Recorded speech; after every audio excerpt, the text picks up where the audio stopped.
Wonderful. Thank you very much. I'm going to be talking about, first of all, I would like to thank the organizers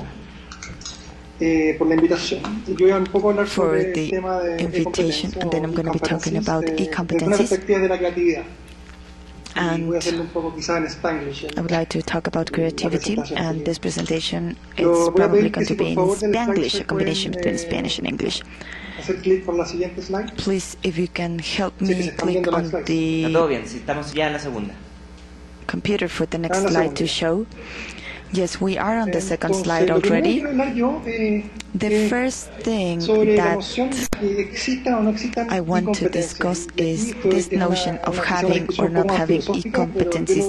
This is more a philosophical type of discussion, but my argument, the argument I would like to convey, is that e-competencies as such are not different than the competencies that man has had since the onset of humankind, and this is a traditional business meeting, and this is another example of another small meeting, and both of them are examples of leadership and collaboration. I believe that what we are seeing is the change in ecology, and there is a socio-technical fabric behind this, and this is actually somehow facilitating the resorting to a culture over another one. So there is a change in the value perceived. We are actually focusing on a social technical fabric rather than on others. Many people have talked about digital alternatives, and these competencies were at the onset developed by the catalyst of this, and the rest of us will have to learn this, and then we will have to relearn and then do a fine-tuning of our competencies to be able to navigate, to browse this new socio-technical fabric. Could you move on to the next slide, please? So what I would like to tell you a little bit about is something that may be obvious, that has been discussed quite enough, is that all of these competencies that are part of the social technical fabric is this ability of reaching out, going beyond the social networking and being able to link in. And apart from this way of collaboration, I want to talk about this because my background is in creativity. I have a master's degree in creativity, and today we are seeing, probably as never before, we are seeing that the socio-technical fabric is putting at our disposal some tools, and it's changing, shifting the processes, our processes.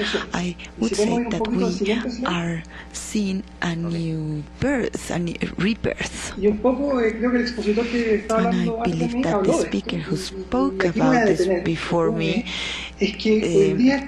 touched upon this, and this is where I will stop. This social-technical fabric is allowing us more than ever to actually focus on cognitive processes that in the past used to be just the benefit of individual creators.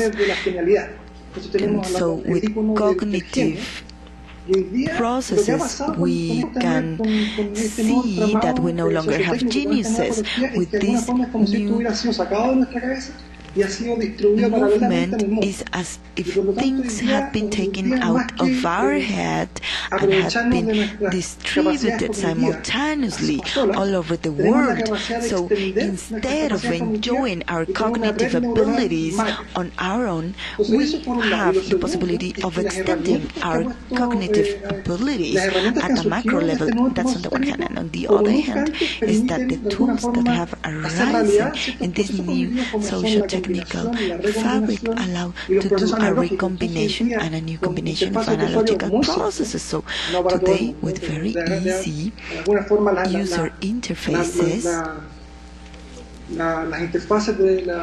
these user interfaces have become more and more simplified, and it's a lot easier to mix contents together, to remix them, to disseminate them once again, and that leads to an impressive creativity potential and to a potential that unfortunately we are not being able to catch at the classroom level. That's probably where we see the biggest gap that has to do with this adaptation of a generation that didn't grow up in this socio-technical environment, that might be a little bit intimidated by it, but that unfortunately or fortunately is a step that has to be taken forward, that has to be taken, because with these tools, people and young people are going to be creating content. And I would like to end by saying, please move on to the next slide. This is the contrast of two realities. This is the reality of the 21st century classroom and the reality of a classroom, of how a classroom of the 21st century should look like. Integrating digital elements that have been overimposed on our reality. And if we take, for example, somebody who is living on the 20th century in 1900,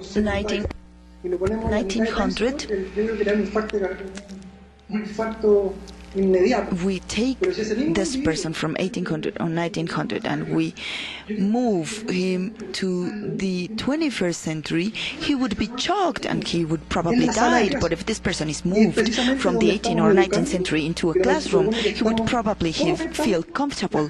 So that means that we are not focusing on these competencies that kids should develop, and therefore a paramount effort has to be made so that we can overcome this cognitive dissonance, and so that children, for example, if they're in a classroom, is as if they were going back 100 years in time, and then after they leave the classroom, they have to enter this social-technological environment. That has to be considered, and that's what has to be tackled. We have to include 1 billion more people. We have to incorporate them to get them involved into this challenge, but we will have to have a vision, because the world is becoming, and the information is becoming more and more relevant. And we should give our kids the ability to create their own future, and information in this day and age is a key element, and we are lucky enough that in this socio-technical environment, kids have tools at their disposal to allow them to exploit their creativity as never before. So this is basically my presentation. I hope I was able to induce some insight about this topic into your minds. Thank you very much. I liked your presentation. We liked your presentation very much.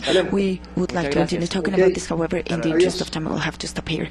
We really enjoyed it, and it was a pleasure to meet you.